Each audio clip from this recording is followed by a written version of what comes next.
नमस्कार साथियों, स्वागत है आपका रौनक मैथ क्लासेस में। बीएससी पार्ट सेकंड जो बच्चे एकेडमी में पढ़ते हैं उनके लिए डायनामिक्स यूज होती है, तो उसके लिए अपने कर रहे थे एसएचएम, सिंपल हार्मोनिक मोशन। और अपने जो बीएससी जो थर्ड ईयर है, बीएससी बीएड में जो बच्चे पढ़ते हैं उनके लिए जो यूज होती है ये वो थर्ड ईयर के अंदर यूज होती है। तो आपको एक एग्जाम्पल दिया हुआ है कि एग्जाम्पल नंबर 3, एसएचएम में चलने वाले किसी कण के वेग केंद्र से x1 तथा x2 दूरी पर वेग दे रखे हैं, v1 है व v2 है, तो सिद्ध कीजिए कि गति का आवर्तकाल 2π। आवर्तकाल पूछा है आपसे कितना होगा, तो आवर्तकाल आपको ज्ञात करने के लिए p बराबर होता है 2π/√μ। तो सबसे पहले जो क्वेश्चन है उसको ध्यान से पढ़िएगा कि दो आपको दूरी दे रखी है, x1 दूरी दे रखी है और x2 दे रखी है, वेग भी दो दे रखी है आपको, और गति का आवर्तकाल फाइंड करना है आपको। आवर्तकाल होता है t बराबर 2π/√μ, यानी आपको म्यू की वैल्यू फाइंड करनी है, क्या आएगी। तो सबसे पहले अपने लिखते हैं इसका सॉल्यूशन। तो देखते हैं कि कण क्या है, एसएचएम में गतिमान है, एसएचएम में गतिमान है तो इसका आयाम a होगा और इसकी तीव्रता जो है वो म्यू होगी, और x से दूरी इसकी जो है वो x से केंद्र से इसकी दूरी जो है वो x होती है। जब कोई कण एसएचएम में गतिमान होता है तो उसके केंद्र से जो दूरी होती है वो x होती है, और उसका उस पर जो वेग होता है वो v होता है। तो सबसे पहले अपने देखते हैं कि माना कण एसएचएम में गतिमान है, कोई कण है वो एसएचएम में क्या है, गतिमान है। अब म्यू क्या है, तीव्रता है, ए आयाम है, और केंद्र से दूरी x के लिए वेग v है। तो जो समीकरण होता है वो होता है v² बराबर में म्यू a² माइनस में x²।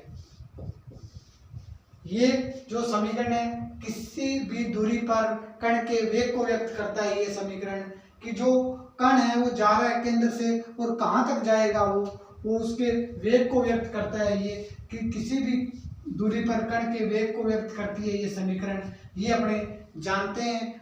अब बात करते हैं आपको कि लिखते हैं अपने प्रश्नानुसार, क्योंकि जो प्रश्न में कह रहा है वो उसी प्रकार आपको चलना है कि दो दूरी दे रखी है, यानी एक तो दे रखी है x बराबर x1, तब वेग जो है उसका वो है v बराबर में v1। जब दूरी x बराबर x2 है तब जो वेग है आपके पास वो है v बराबर में v2। ये आपको दिए हुए हैं, दूरी आपको दी हुई है x1 x2, तो आपने लिख दिया। अब ये वैल्यू आपको इस समीकरण 1 में पुट करनी है, तो पुट इन इक्वेशन फर्स्ट।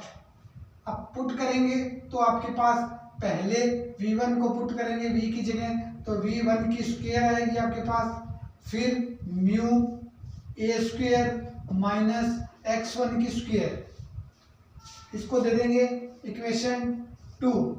अब दूसरी बात करें तो v2 म्यू a² माइनस में x2 की होल स्क्वायर, ये बनेगी इक्वेशन 3। यानी पहले x बराबर x1 पुट किया, v बराबर v1 पुट किया, फिर x बराबर x2 पुट किया, फिर v बराबर v2 पुट किया। अब v2 पुट करने के बाद में दो इक्वेशन बन चुकी है आपके पास। अब आपको क्या करना है कि बाय 2 और 3 से, तो बाय 2 और 3 से अपने देखेंगे कि आपके पास क्या आएगा। आपको तो म्यू की वैल्यू फाइंड करनी है, तो अपने देखते हैं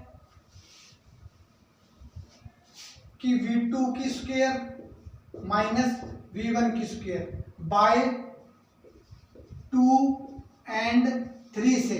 तो 3 इक्वेशन है, उसमें से 2 को माइनस करेंगे तो V2 की स्क्वायर माइनस V1 की स्क्वायर। थोड़ा सा हिंट यहाँ से मिल रहा है कि V2 को आपने करना है माइनस V1 की स्क्वायर। तो V2 की स्क्वायर माइनस करेंगे V1 की स्क्वायर, तो यहाँ से जो इक्वेशन आएगी आपके पास वो आ जाएगी आपके पास म्यू x1 की स्क्वायर माइनस x2 की स्क्वायर। क्योंकि इसमें से ये माइनस करेंगे तो ये तो कैंसिल हो जाएगा, बचेगा माइनस माइनस पॉजिटिव और ये टर्म बच जाएगी आपके पास। तो इस प्रकार ये इक्वेशन आ जाएगी आपके पास। अब यहाँ से आपको म्यू की वैल्यू निकालनी है। अगर आपको म्यू मिल जाता है तो अपने को आवर्तकाल फाइंड हो जाएगा। तो यहाँ से जो म्यू की जो वैल्यू आएगी आपके पास वो आएगी आपके पास V2 की स्क्वायर माइनस V1 की स्क्वायर अपॉन में x1 की स्क्वायर अपॉन में x2 की स्क्वायर। ये म्यू है आपके पास। और अब आपके पास जो आवर्तकाल होता है, आवर्तकाल की बात करें वो होता है t बराबर में 2 पाई बटा रूट म्यू।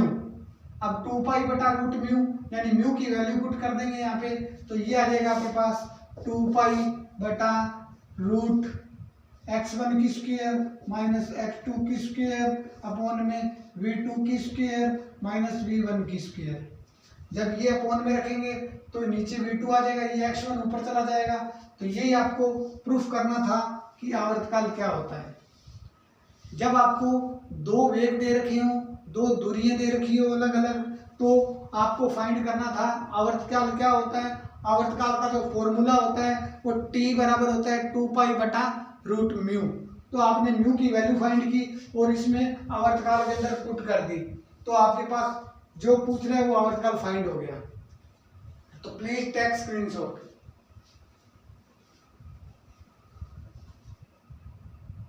नेक्स्ट क्वेश्चन है एक्सरसाइज का क्वेश्चन नंबर 2। डिस्कस करेंगे।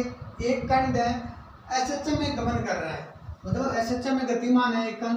उसके पथ केंद्र से 3 सेंटीमीटर और 4 सेमी की दूरी पर उसके वेग क्रमशः 8 सेमी और 6 सेमी है। तो उसका आवर्तकाल फाइंड करना है और आपको अधिकतम त्वरण ज्ञात करना है। तो सबसे पहले हम बात करते हैं कि जो आपको एक तो दिया हुआ है केंद्र। अभी जब आपने एग्जाम्पल नंबर 3 किया वो सेम ही क्वेश्चन है, उसमें आवर्तकाल पूछा हुआ था, इसमें भी आवर्तकाल पूछा हुआ है, इसमें एक क्वेश्चन एक्स्ट्रा पूछा हुआ है, अधिकतम त्वरण आपको फाइंड करना है।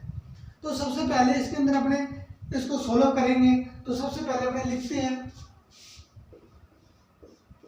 लिखेंगे कि माना एक कण एसएचएम में गतिमान है और ये बता भी रहा है कि एक गमन करता है एसएचएम में। तो गतिमान है, म्यू क्या है, तीव्रता है और आयाम ए है। तब केंद्र से दूरी x के लिए वेग v है। तब समीकरण जो बनती है वो v स्क्वायर बराबर आएगा न्यू a स्क्वायर माइनस में x स्क्वायर। ये किसी भी दूरी पर कण के वेग को व्यक्त करती है, ये इक्वेशन जो इक्वेशन नंबर 1 लिखी गई है। तो अब इसके अंदर देखते हैं अपने कि सबसे पहले आपको प्रश्नानुसार क्या दिया हुआ है। प्रश्नानुसार देखें तो जो x की जो दूरी है वो आपको दी हुई है, x1 मान लेते हैं। दो दूरियां दी हुई है, एक तो 3 दी हुई है तथा एंड वेग जो दिया हुआ है v बराबर v1 मान लेते हैं, वो वेग दिया गया है आपको 8। दूसरी बात करते हैं x बराबर x2 दूरी की, तो वो दूरी दे रखी है आपको 4 और आपको वेग दिया हुआ है v बराबर में v2 बराबर में 6। अब आपको क्या करना है, ये जो वैल्यू है इस समीकरण में पुट करनी है। तो v की वैल्यू पहले v1 पुट करेंगे तो 8 का स्क्वायर हो जाएगा बराबर में म्यू ए स्क्वायर माइनस में एक्स 1 की स्क्वायर होता है यहाँ पे, तो 1 की स्क्वायर पुट करेंगे तो इसकी वैल्यू 3 की स्क्वायर हो जाएगी। फिर 6 की स्क्वायर लिखेंगे क्योंकि वे एक दूसरे के लिए कितने हैं 6। फिर म्यू, फिर ए स्क्वायर माइनस में x2 की square. Next U A square minus में, अब दूसरा जो आपके पास वेग है वो है आपके पास वेग 6 है, दूरी कितनी है 4, तो 4 का स्क्वायर। ये आपके पास एक इक्वेशन आ गई 2 और 3। अब आपको क्या करना है, यहां से वैल्यू निकालनी है म्यू की। तो म्यू को फाइंड करेंगे तो सबसे पहले v2 की स्क्वायर माइनस में v1 की स्क्वायर होता है आपके पास, तो आपको म्यू की वैल्यू चाहिए, तो म्यू की वैल्यू अपने फाइंड करते हैं।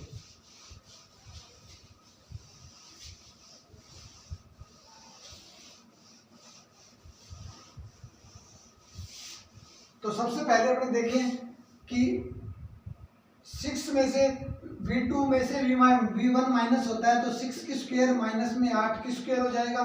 फिर म्यू अब होता है x1 की स्क्वायर माइनस 3 की स्क्वायर होगा, और माइनस में हो जाएगा आपके पास 4 की स्क्वायर।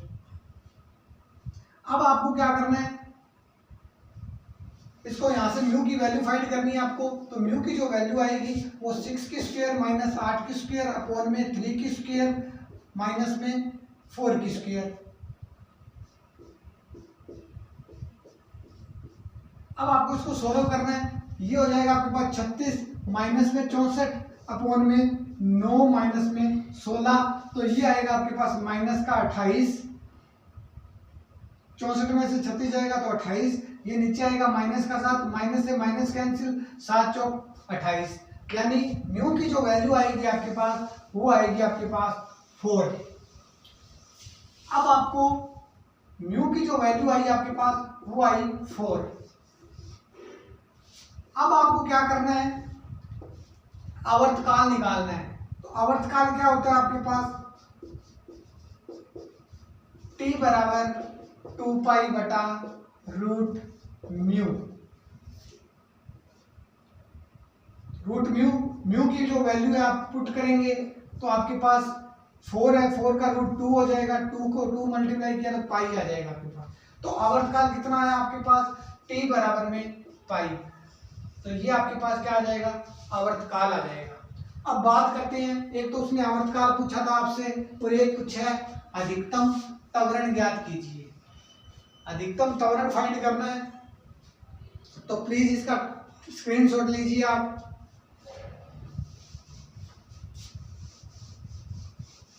अधिकतम त्वरण की बात करते हैं,